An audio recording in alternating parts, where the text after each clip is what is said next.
So, not sure if you guys knew that Kamala Harris went on Fox News and was interviewed in I can't even call it a tough interview. It was actually tougher for the interviewer than it was for her. Specifically because she wasn't falling for the traps, and he really is not as good at his job as people perceive him to be. Yeah, Brett Baer, or whatever his name is. But here's the thing. I actually covered that interview in full. It is available on my channel if you wanted to watch that if you have not already seen it. Then come back to this, because this is a wrap up on everything that happened. And I thought that specifically, and I automatically know that people are going to disappear after I mentioned that Morning Joe on MSNBC actually had a pretty good take on it. So I wanted to just take a look at it and see what they had to say. So let's take a look, shall we? Sorry, I keep doing that. But the tone was set right from the outset with a series of questions about immigration where the Vice President of the United States wasn't really given the opportunity to respond. Here's how that played out. How many illegal immigrants would you estimate your administration has released into the country over the last 3.5 years? Well, I'm glad you raised the issue of immigration, because I agree with you. It is a topic of discussion that people want to rightly have. And you know what I'm going to talk about. Yeah, but right do you now, just a number? Do you think it's 1 million, 3 million? Brett, let's just get to the point. Okay, the point is that we have a broken immigration system that needs to be repaired. So your Homeland Security Secretary said that 85% of apprehensions. I'm not finished. We have it's a rough estimate of 6 million people have been released into the country. And let me just finish. I'll get to the question, I promise you. I was beginning to answer. Looking back, do you regret the decision to terminate Remain in Mexico at the beginning of your administration? At the beginning of our administration, within practically hours of taking the oath, the first bill that we offered Congress, before we worked on infrastructure, before the Inflation Reduction Act, before the Chips and Science Act, before the bipartisan Safer Communities Act, the first bill, practically within hours of taking the oath, was a bill to fix our immigration system. Yes, ma'am. It was called the U.S. Citizenship Act of 2021. Exactly. It was essentially a pathway to citizenship for the... Dude, at this point in the interview, I was losing my mind at just how disrespectful this guy is for not only the vice president, but for any presidential candidate. This isn't a hard-hitting interview. This wasn't what he thought it was, and he made himself look bad. Yes, ma'am. May I finish responding, please? But you have to let me finish. You please. had the White House and the House and the Senate, and they didn't bring up that bill. I'm responding to the point you're raising, okay, and I'd like to finish. Yes, ma'am. And that was the opening exchange, Mika. It went on like that for nearly 30 minutes. It goes without saying that Donald Trump would not be given the same treatments, talked over, not allowed to finish those questions. It doesn't mean the topics weren't fair. There was a lot in there that viewers wanted to hear from Kamala Harris. Why do you have different positions now than you did in 2019? How are you going to fix the immigration crisis? All fair questions, but Donald Trump, it's always a crisis, obviously would never be treated that way on Fox News. No, not by, I mean, I've watched Brett Baer for years. That's just, that was different. I think another great place to focus. I watched Brett Baer when you could see his eyes. Would be with the enemy from within comments that President Trump made. You see, that's the exact phrase Trump used a number of times in recent days, referring to his political adversaries and members of the press even, and the retribution he would take against them. It's decidedly un-American. It's a big story. And it's the critical backdrop to this moment in which Vice President Kamala Harris sat down for an interview with Fox News. It was supposed to give viewers an opportunity to actually hear her plans as president. Instead, as you saw, it almost immediately devolved into an embarrassing bad faith effort by a once respected host to play to an audience of one. The host's constant. Yeah, might as well have been. I mean, he was the Trump surrogate, and it's better to have a Trump surrogate because Trump would just ramble his way through it, wouldn't even get to the point. Could you imagine if that was actually like a back and forth between them? That's what a debate should be, is just put them on a couch, sitting across from each other, and just let them go. Rude interruptions were designed to distract from the issues and facts that Trump and his acolytes try and twist and distort every day. And on Fox News, they try and avoid, and they couldn't. When Kamala Harris realized the host was not going to let her speak, the only way the vice president could give Fox viewers an opportunity to hear what she had to say was to talk back over him. Was he making sure that happened? I personally think absolutely. Notice how it's from The Independent and Drudge. They are not friendly to Democrats, the left, in any way, but they all saw it. They were just like, oh, shoot, she actually did a really good job. Did she do well in this environment? Of course. Yeah, she was great. She's a former prosecutor, attorney general, senator, current vice president. She's fine with a situation like that. Yeah, it's actually where she shines is when she has, like, when she gets put on the back foot. For some reason, that's where she can actually seem, I don't want to say human, but she seems relatable. But yeah, when she's talking about policy and stuff, she does a little wooden. And even flourishes. Yeah. Yet there were times she was shaky on answers about immigration. He kept coming after her. But the questions sounded like they came from a Trump campaign ad. In fact, they played a Trump campaign ad in the interview.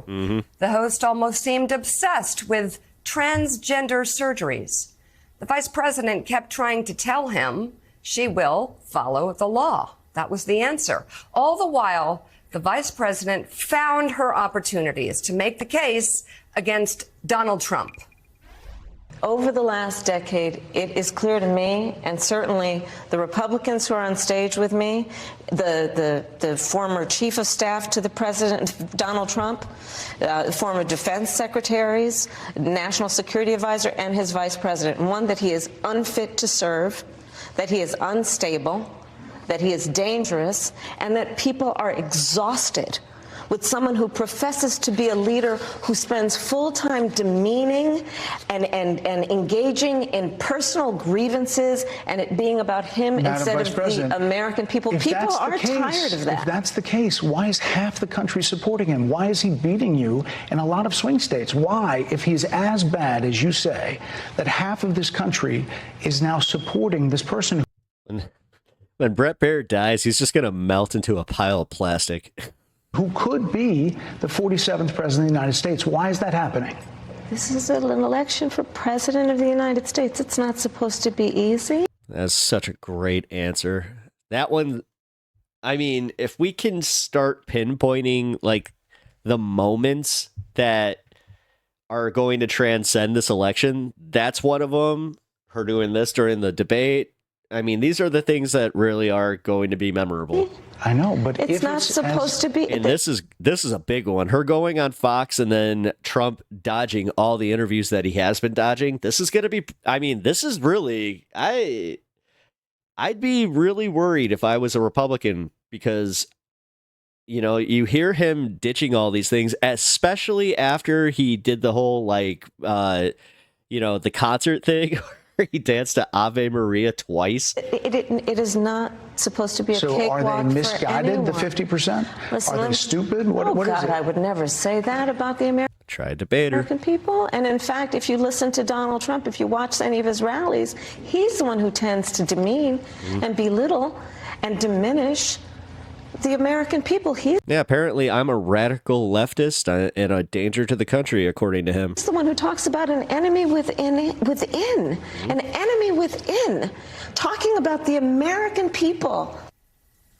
That's the part they don't want you to hear. How Fox News conducted itself with the Harris interview is just part of the story. What was equally dismaying was another piece of the phony playbook that came earlier in the day, in the form of a fluffy town hall, if you call it that, with Donald Trump and a hand-picked audience that appeared to have been all MAGA, many thanking him for gracing them with his presence.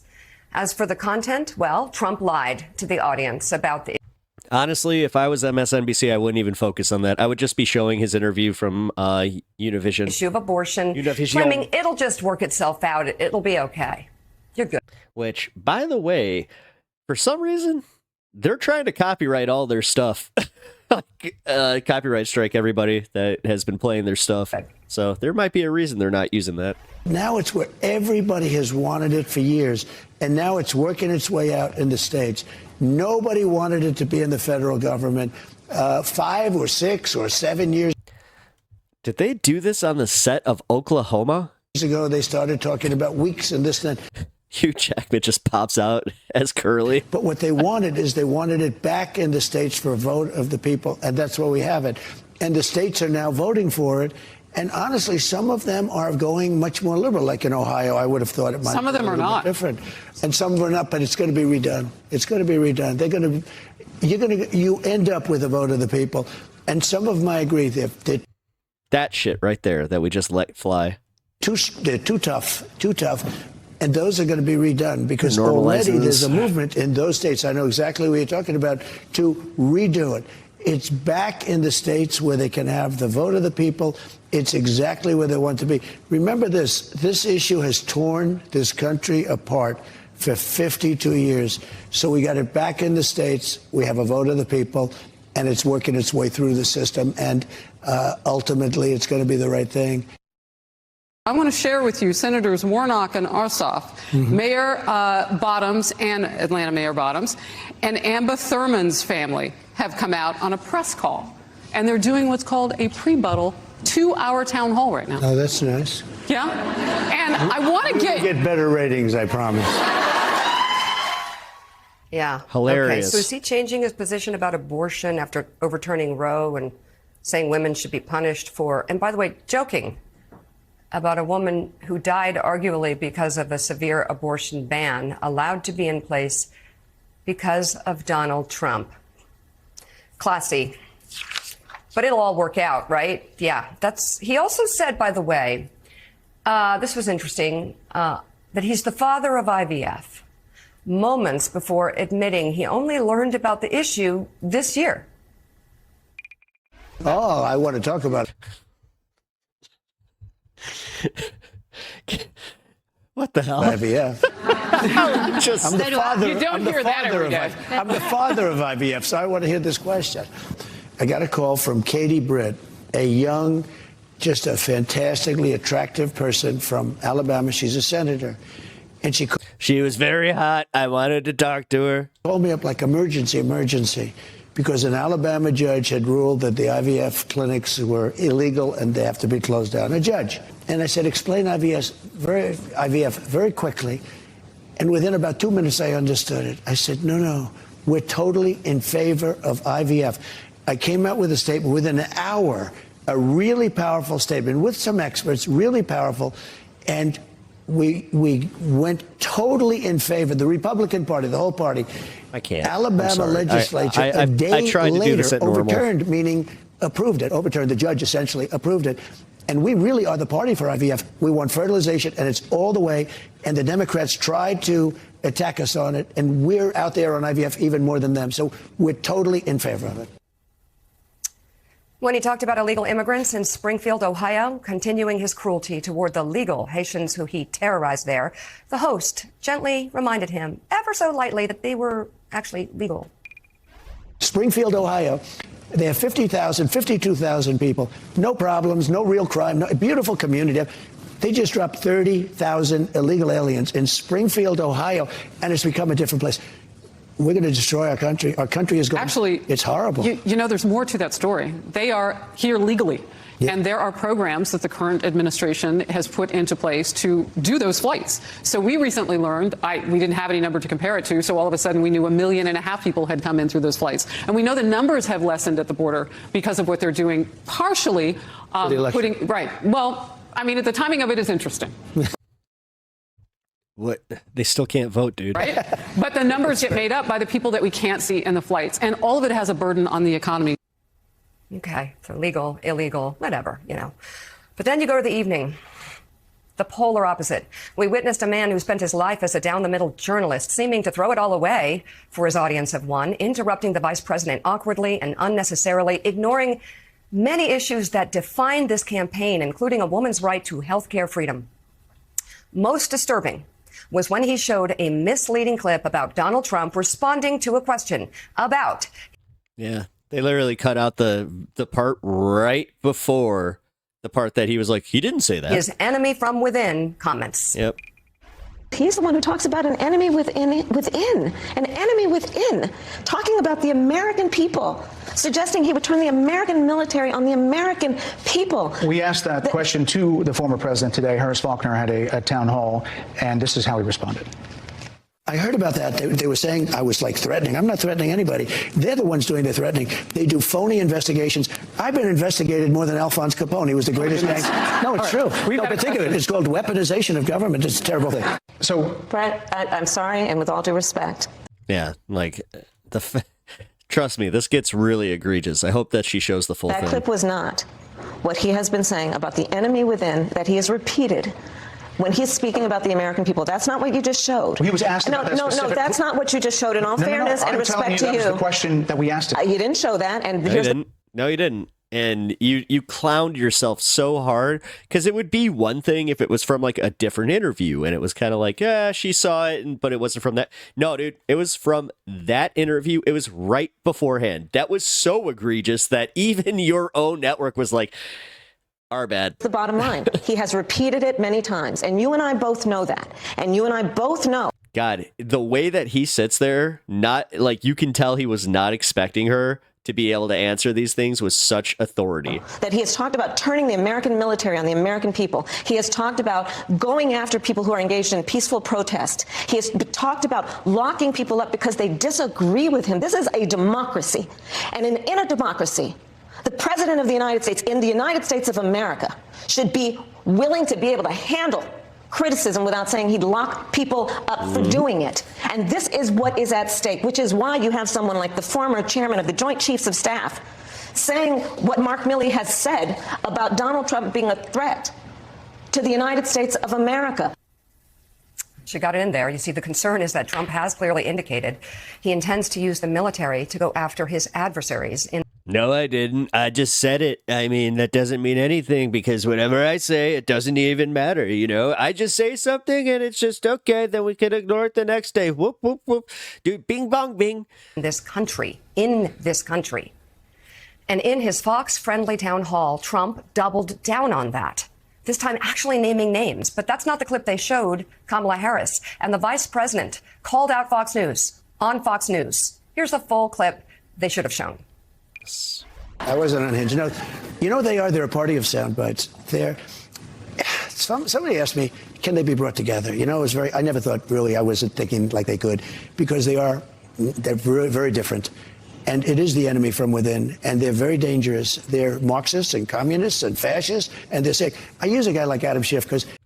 Again, remember that spicy rhetoric that led to his assassination plot, guys. Just remember that all came from us and the left, and that we're the ones that are, we're the bloodthirsty ones. Okay. They made up the Russia hoax. It took 2 years to solve the problem. Absolutely nothing was done wrong, et cetera, et cetera. Yeah, except, multiple people, Paul Manafort, they totally got arrested. So whatever. It just... Dangerous for our country. We have China, we have Russia, we have all these countries. If you have a smart president, they can all be handled. The more difficult are, the Pelosi's, these people, they're so sick and they're so evil. If they would spend their time trying to make America great again, it would be so easy to make this country great. But when I heard about that, they were saying I was like threatening. I'm not threatening anybody. They're the ones doing the threatening. They do phony investigations. I've been investigated more than Alphonse Capone. He was the greatest man. No, it's true. No, but think of it. It's called weaponization of government. It's a terrible thing. All right. Can you please, MSNBC, can you please, we don't need to hear any more of these sound bites than what was leading up to that. Right? You could have cut that right there. Threat to democracy. Oh, they needed that last part, the threat to democracy. Never mind. My bad. It's simply another sign of what appears to be a threat of fascism. Yes. We need to say that word. As for Fox, there was nothing fair and balanced about what we saw play out yesterday over their airwaves. No, I mean, that was insane. All right. Yeah, MSNBC is one of those things where it's like, yeah, occasionally they, you know what? Say what you will about Morning Joe. At least, they do give their honest opinions on it, even though you may not agree with them. Which, man, we're running into that a lot. I don't agree with you. I don't ever want to see you again. Okay, it's gonna be real tenable for our country. Yeah. Also making Trump a little bit right. Look, they can't even keep it together. It's like, yeah, but you're also not showing, your party on that either. It's kind of, you kind of split your own party there, bud. So anyway, if, yeah, you know what? I actually think that, I gotta say it. I actually agree with Mika. Pretty much like full-heartedly on that. That was really good coverage. Because I was trying to think of like, well, do I have anything really to add? I'm like, no, because I'm just reiterating what she was saying. That, the only thing I can reiterate is that how insane it is that we're normalizing this, and we really need to stop it. We need to stop normalizing his BS. Also, I was kind of like surprised that they didn't, do more there. So that was a little odd as far as, Alrighty, well, that sounds like something I must attend to. So I guess that's a good point to do the whole thing. So if you like my content, leave a like, comment, and subscribe. Trying to get to 1,000. I really appreciate you being here. I'll see you in the next one.